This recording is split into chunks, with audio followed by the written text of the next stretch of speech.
الحمد لله رب العالمين ولي الصالحين ولا عدوان إلا على الظالمين والصلاة والسلام على إمام المتقين وقدوة الناس أجمعين وعلى آله وصحبه ومن سار على نهجه إلى يوم الدين وسلم تسليما كثيرا. أما بعد، قال الله تعالى: إن الله اشترى من المؤمنين أنفسهم وأموالهم بأن لهم الجنة. اللہ تعالیٰ فرماتا ہے کہ بے شک اللہ تعالیٰ نے مسلمانوں سے ان کے جان اور ان کے مال خرید لیے ہیں جنت کے بدلے میں. اللہ مسلمانوں کے ساتھ سودا کرتا ہے، ایگریمنٹ کرتا ہے کس چیز کا؟ جنت کا. لیکن کس کے بدلے میں؟ کہ مسلمان مومن اپنی جان اللہ کی راہ میں خرچ کرے، اللہ کی راہ میں قربان کرے اور اپنا مال بھی اللہ کی راہ میں خرچ کرے، تو پھر جو ہے اس کے لیے جنت ہے. ہاں یہ بھائیو، جنت کو پانے کا طریقہ یہ ہے وہ اللہ کے ساتھ کیا ہوا ایگریمنٹ کہ جو ہر مسلمان نے اپنے ایمان لانے کے ساتھ اللہ کے ساتھ یہ عہد معاہدہ کر لیا ہے. الگ بات ہے کہ ہم اس کو بھولے ہو، بلکہ ہم کو پتہ ہی نہ ہو کہ ایک مسلمان ہونے کا معنی کیا ہے. مسلمان ہونے کا معنی ہی یہ ہے کہ آپ نے اپنی جان اپنے لیے نہیں، اللہ کے دین کے لیے قربان کرنا ہے.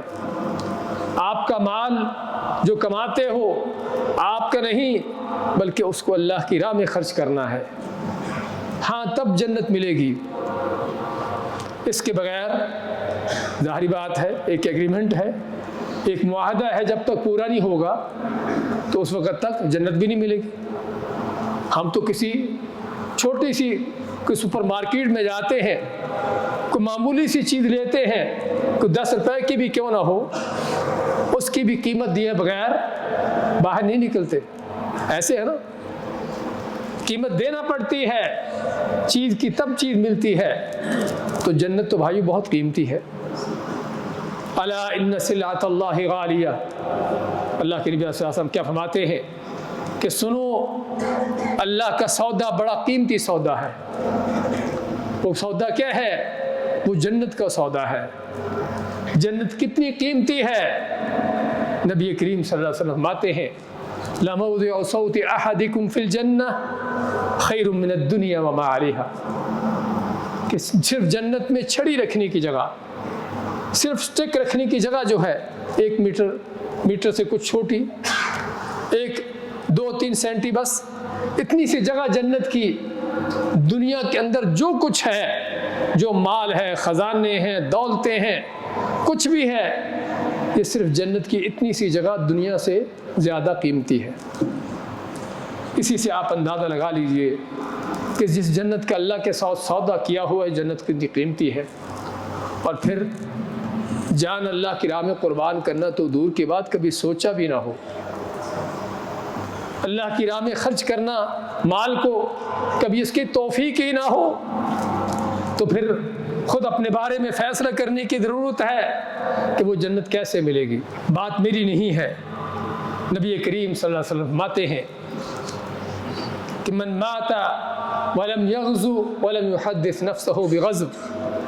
کہ جو آدمی اس حالت میں مرا کہ نہ تو اس نے کبھی جہاد کیا ہو اور نہ ہی کبھی اس کا سوچا ہو، کبھی اس کی ارادہ نیت بھی کی ہو، کبھی سوچا بھی نہ ہو اس کا کہ اللہ کی راہ میں جان قربان کروں، آپ ماتے ہیں. اگرچہ وہ کلمے پڑھتا ہو، مسلمان ہو، نمازی ہو، روزے رکھتا ہو، لیکن جب اس کی موت آئے گی تو اس کی موت منافقت پر آئے گی.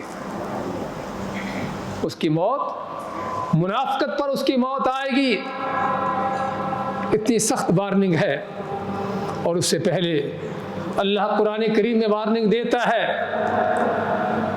کہ اے ایمان والو، قل ان کان آباؤکم وابناؤکم واخوانکم وازواجکم وعشیرتکم واموال اقترفتموها وتجارة تخشون كسادها ومساكن ترضونها احب اليكم من الله ورسوله وجهاد في سبيله فتربصوا حتی یأتی اللہ بأمرہ واللہ لا یہدی القوم الفاسقین۔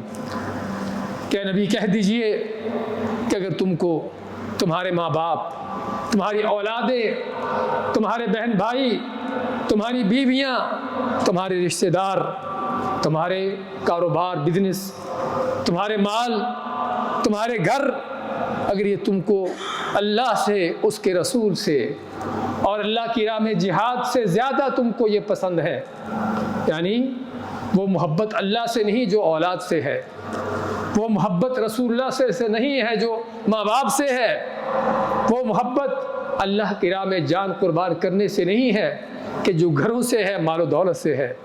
اللہ ماتا ہے پھر کیا ہے؟ فَتَرَبَّصُوا حَتَّى يَأْتِيَ اللَّهُ بِأَمْرِهِ، پھر انتظار کرو کہ اللہ کا عذاب آئے۔ اور اس قوم پر، اس امت پر عذاب وہ نہیں جو پہلی امتوں پر آتے تھے کہ پتھروں کی بارش ہو آسمان سے، پوری کی پوری قومیں پانی میں غرق ہو جائیں، زمین میں دھنس جائیں۔ ہاں، وہ عذاب نہیں ہے۔ اس امت کے اوپر عذاب کیا ہے؟ جو عذاب ہم دیکھ رہے ہیں، بد امنی ہے، خانہ جنگی ہے اور بے چینی ہے، ڈپریشن ہے۔ ہر آدمی، مالدار ہو غریب ہو، ہر آدمی ڈپریشن میں ہے، پریشان ہے۔ اور ہمارے ملکوں میں نہ کسی کی جان محفوظ، نہ اس کا مال، نہ اس کی عزت۔ ہاں، یہ ہے وہ اللہ کا عذاب جو اس قوم پر آتا ہے، اور ہم اس عذاب کو بھی نہیں سمجھتے کہ ہم پر اللہ کا عذاب پڑا ہوا ہے۔ تو بات کر رہے تھے کہ اللہ کے اس فریضے سے اللہ کی راہ میں جان قربان کرنا، اللہ کی راہ میں جہاد کرنا، اللہ کے دین کے حفاظت کے لیے، دینداروں کی، اسلام اور مسلمانوں کی حفاظت کے لیے اپنی جان و مال قربان نہیں کرتے، تو پھر اللہ کی طرف سے عذاب کے وعدے ہیں، عذاب کی وعیدیں ہیں، اس کی وارنگیں ہیں۔ اور پھر بات یہیں پر ختم نہیں ہوتی۔ اللہ فرماتا ہے واللہ لا یہدی القوم الفاسقین، کہ اللہ ایسے فاسقوں کو ہدایت دیتا ہی نہیں ہے۔ اللہ نے ان کو فاسق کہا، بے ایمان کہا، اور یہ بھی کہا کہ ان کے لیے ہدایت کے دروازے بند ہیں، اور یہ ہے اصل اللہ کا سب سے بڑا عذاب۔ تو بھائیو، اپنے اوپر دین کے فریضے کو جانیے کہ اسلام صرف نماز روزے کا نام نہیں ہے۔ جب تک ایک مسلمان کے دل میں اسلام کے لیے قربانی کرنے کا، قربانی دینے کا، اپنی جان و مال قربان کرنے کا عزم نہیں ہے، اس کے ارادے نہیں ہیں، اس کے لیے اس کی کوششیں نہیں ہیں، اس وقت تک دین و ایمان نہیں ہے۔ اور اس کے ساتھ ساتھ جانتے ہو اس کی فضیلتیں بھی کیا ہیں؟ نبی کریم صلی اللہ علیہ وسلم فرماتے ہیں کہ ہر انسان، ہر آدمی، اس کے فوت ہونے کے ساتھ ہی اس کی نیکیاں بھی ختم ہوگی اور نیکیوں کا بدلہ بھی ختم ہو گیا۔ نمازیں پڑھتا تھا، نمازیں ختم ہو گئی، نمازوں کا اجر بھی بند ہو گیا۔ کچھ صدقے خیرات کرتا تھا، وہ ختم ہو گئے، بند ہو گئے مرنے کے ساتھ، تو اس کا اجر بھی بند ہو گیا۔ لیکن ایک وہ شخص ہے کہ جس کا اجر قیامت تک جاری ہے۔ وہ کون ہے؟ کہ جو اللہ کی حدوں کی حفاظت کرتا ہے، مسلمانوں کے عزتوں کی، مال و دولت کی حفاظت کے لیے سرحدوں کے پہرے دیتا ہے، اللہ کی راہ میں جہاد پر نکلتا ہے۔ ہاں، یہ چاہے شہید نہ بھی ہو، میدان میں قتل نہ بھی ہو، ویسے بھی فوت ہو جائے تو تب بھی قیامت تک اس کا اجر جاری ہے، قیامت تک اس کا اجر جاری ہے۔ یہ بھائیوں، وہ عظیم فریضہ کہ جس کا اتنا عظیم اجر ہے۔ اسی طرح دوسری حدیث میں آپ فرماتے ہیں کہ صرف چند گھڑیاں اللہ کی راہ میں نکلنا، رباط یوم فی سبیل اللہ، زندگی کے دن بہت زیادہ ہزاروں ہوتے ہیں، لیکن صرف ایک دن اللہ کی راہ میں جہاد پر نکل پڑنا، اللہ کے بندوں کی، مسلمانوں کی حفاظت کے لیے، ان کی عزت و مال کی حفاظت کے لیے نکل پڑنا، کیا ہے؟ خیر من الدنیا وما علیہا، دنیا اور دنیا کے اندر جو کچھ ہے اس سے زیادہ بہتر صرف چند گھڑیوں کا جہاد کرنا ہے، اللہ کی راہ میں نکل پڑنا ہے۔ ہم لیلۃ القدر کو جانتے ہیں کہ بڑی عظیم رات ہے، اور واقعی بڑی عظیم ہے۔ خیر من الف شہر، کہ چند گھنٹے کی ایک رات ہی 1000 مہینے کی عبادت سے بہتر ہے، لیکن کیا ایسی بھی کوئی چیز ہے کہ جو اس لیلۃ القدر سے بھی بہتر ہو؟ نبی کریم علیہ السلام فرماتے ہیں کیا تم کو بتاؤں ایسا وقت بھی ہے، ایسی چیز بھی ہے کہ جو لیلۃ القدر سے بھی بہتر ہے؟ وہ کیا ہے؟ اللہ کی راہ میں جہاد پر نکلنا، مسلمانوں کی حفاظت کے لیے، ان کے دفاع کے لیے، ان کے ملکوں کی حفاظت کے لیے سرحدوں کی حفاظت کرنا، وہاں پر پہرے دینا۔ ہاں یہ وہ کام ہے کہ جو لیلۃ القدر سے بھی بہتر ہے، لیلۃ القدر سے بھی افضل ہے۔ بلکہ ایک روایت میں یہ بھی آتا ہے کہ صرف اللہ کی راہ میں چند گھڑیاں دشمن کے سامنے کھڑے ہو جانا لیلۃ القدر کو حجر اسود کے پاس پانے سے زیادہ افضل ہے۔ لیلۃ القدر وقت کے لحاظ سے سب سے قیمتی وقت، سب سے افضل وقت، اور روئے زمین پر سب سے افضل جگہ کون سی ہے؟ اللہ کا گھر ہے، اور اللہ کے گھر میں بھی سب سے افضل جگہ کیا ہے؟ وہ حجر اسود ہے۔ آپ مانتے ہیں کہ اگر کوئی آدمی حجر اسود کے پاس لیلۃ القدر کو پالے تو کتنی بڑی بات ہے۔ آپ مانتے ہیں اس سے بھی زیادہ افضل کیا ہے کہ اللہ کے دشمنوں کے سامنے اللہ کے دین کے غلبے کے لیے انسان کا چند گھڑیاں اللہ کی راہ میں نکل پڑنا، اس سے بھی زیادہ افضل ہے۔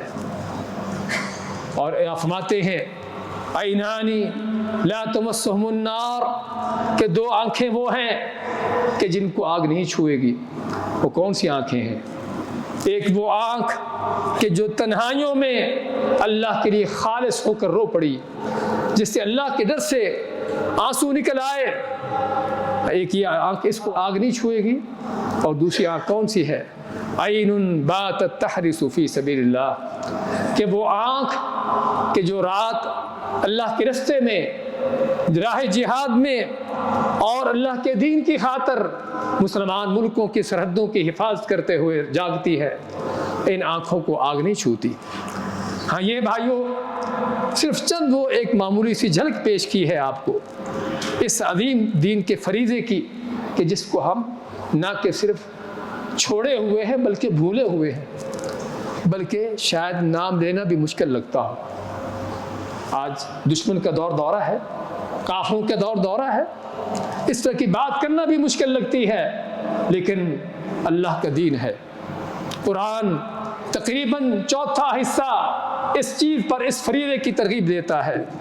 اللہ کے نبی صلی اللہ علیہ وسلم کی سینکڑوں حدیثیں اس پر ہیں، اور صرف حدیثیں نہیں، آپ کی سیرت، صرف مدینہ کی 10 سال زندگی میں آپ نے 27 غزوات لڑے، اللہ کے دین کے غلبے کے لیے جہاد کیا، 27 جنگوں میں خود قیادت کی، اور 80 سے اوپر آپ نے لشکر فوجیں بھیجی، صرف 10 سال کے زمانے میں۔ کیا پتہ چلتا ہے کہ اسلام اسی چیز کا نام ہے، یہ نہیں کہ دنگے فساد کا، ہاں اللہ کے دین کے غلبے کا۔